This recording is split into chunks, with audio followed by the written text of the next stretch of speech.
আগমনকালের দ্বিতীয় সপ্তাহ মঙ্গলবার। প্রথম পাঠ প্রবক্তা ঈশাইয়ার গ্রন্থ 40 অধ্যায় পদ সংখ্যা 1 থেকে 11। ভগবান নিজেই আসবেন, তার ভক্তদের তিনি সান্ত্বনা দেবেন। তোমাদের ঈশ্বর এই কথা বলছেন, আমার জাতিকে সান্ত্বনা দাও, তোমরা তাদের সান্ত্বনা দাও। জেরুজালেমের হৃদয়ের কাছেই বলো, এই কথা ঘোষণা করো, তার দাসবৃত্তির মেয়াদ এবার ফুরিয়েছে, তার অপরাধের প্রায়শ্চিত্ত করাই হয়েছে। সে যত পাপ করেছে সে ভগবানের কাছ থেকে পেয়েছে তার দ্বিগুণ প্রতিফলন। শোনো, একটি কণ্ঠস্বর ঘোষণা করে চলেছে, মরুভূমিতে ভগবানের আসার পথ প্রস্তুত করে রাখো। আমাদের ঈশ্বরের জন্য মরুপ্রান্তরের মাঝখান দিয়ে একটি সমতল রাজপথ তৈরি করে নাও। সমস্ত উপত্যকা বুঝিয়ে দিয়ে উঁচু করা হোক, সমস্ত গিরি পর্বত বসিয়ে দিয়ে নিচু করা হোক। বন্ধুর ভূমিতল হয়ে উঠুক মসৃণ সমান, শৈলশিরা হোক সমভূমি। তখনই তো প্রকাশিত হবে ভগবানের মহিমা, আর সমস্ত মানুষ একই সঙ্গে সেই মহিমা দর্শনও করবে।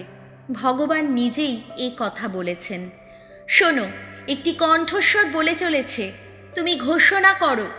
কি ঘোষণা করব প্রশ্ন করি আমি, উত্তর আসে, বলো, যা কিছু দৈহিক তা তৃণেরই সমান, তার যা কিছু শোভা তা বন্যপুষ্পেরই মতো। ভগবানের নিঃশ্বাস পড়লেই তৃণখণ্ড শুকিয়ে যায়, পুষ্প ম্লান হয়ে যায়। হ্যাঁ, ওই যে সমস্ত মানুষ, ওরা তো তৃণেরই সমান। তৃণখণ্ড শুকিয়েই যায়, পুষ্প ম্লান হয়ে যায়। আমাদের ঈশ্বরের বাণী কিন্তু থাকে চিরদিন। যাও, তুমি সিয়ন নগরীর কাছে মঙ্গল বার্তার দূত এক উঁচু পাহাড়ে গিয়ে ওঠো। যাও, জেরুজালেমের কাছে মঙ্গল বার্তার দূত, মুক্ত কণ্ঠে চিৎকার করো, নির্ভয় চিৎকার করো। তুমি জুদা এলাকার প্রতিটি শহরকে বলো, ওই দেখো তোমাদের ঈশ্বর, ওই দেখো প্রভু ভগবান আসছেন মহাপরাক্রমে। নিজেরই বাহু শক্তি দিয়ে তিনি কর্তৃত্ব করেন। ওই দেখো তিনি সঙ্গে নিয়ে আসছেন তার শ্রমের ফসল। তার সামনে দেখা যাচ্ছে তার কাজের পুরস্কার। মেষপালকের মতো তিনি নিজের পাল চড়িয়ে বেড়ান। তিনি দু হাতে মেষ শাবকদের জড়িয়ে ধরেন, বুকের কাছে রেখে তাদের বয়ে নিয়ে যান। যত দুগ্ধবতী মেষিকাকে কত ধীর শান্তভাবে চালিত করেন তিনি। প্রভুর বাণী, শাম সঙ্গীত, ধুয়ো। দেখো, আমাদের পরমেশ্বর আসছেন মহাপরাক্রমে। ভগবানের উদ্দেশ্যে গাও আজ নতুন গীতিকা। ভগবানের উদ্দেশ্যে গান গাও সমগ্র ধরণী। ভগবানের উদ্দেশ্যে গান গাও, তার নামটির প্রশস্তি করো। প্রতিদিন শোনাও তার ত্রাণ কীর্তি গাথা। ধুয়ো।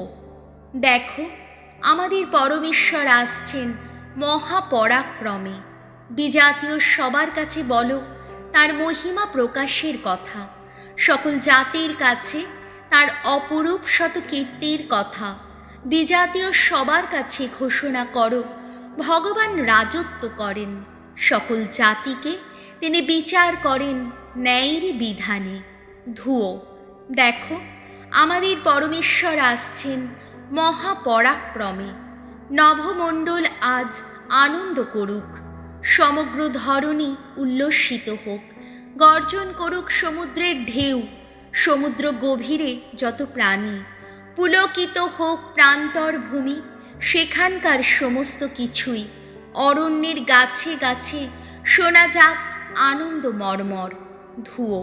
দেখো, আমাদের পরমেশ্বর আসছেন মহাপরাক্রমে। ভগবান তো এবার নিজে আসছেন, নিখিলের বিচার করতেই আসছেন তিনি। ধর্মের নীতিতে বিচার করবেন তিনি সমগ্র পৃথিবী। সকল জাতিকে তিনি বিচার করবেন তার সত্যনিষ্ঠারী নীতিতে। ধুয়ো। দেখো, আমাদের পরমেশ্বর আসছেন মহাপরাক্রমে। বাণী বন্দনা। জয় জয় প্রভুর জয়। আর দেরি নেই, আসছে প্রভুর দিন, দেখো মহামুক্তির পথ খুলে দিতে আসছেন ভগবান। জয় জয়, প্রভুরও জয়। মথি রচিত মঙ্গল সমাচার 18 অধ্যায়, পদ সংখ্যা 12 থেকে 14। শিশুদের একজনও বিনষ্ট হোক, ঈশ্বর তা কখনো চান না। একদিন যিশু তার শিষ্যদের বললেন, আচ্ছা, এই ব্যাপারে তোমরা কি মনে করো? ধরো কোনো একজন লোকের 100টি ভেড়া আছে। এখন এদের মধ্যে একটি যদি পথ হারায়, তাহলে সে কি বাকি 99টিকে পাহাড়ে ফেলে রেখেই ওই পথ হারানো ভেড়াটিকে খুঁজতে যাবে না? সে যদি তাকে কোনো মতে খুঁজেই পায়, তবে তোমাদের সত্যি বলছি যে 99টি ভেড়া পথ হারায়নি, তাদের জন্যে তার যতটা আনন্দ, তার চেয়েও সে ঢের বেশি আনন্দ পাবে ওই একটি ভেড়ার জন্যে।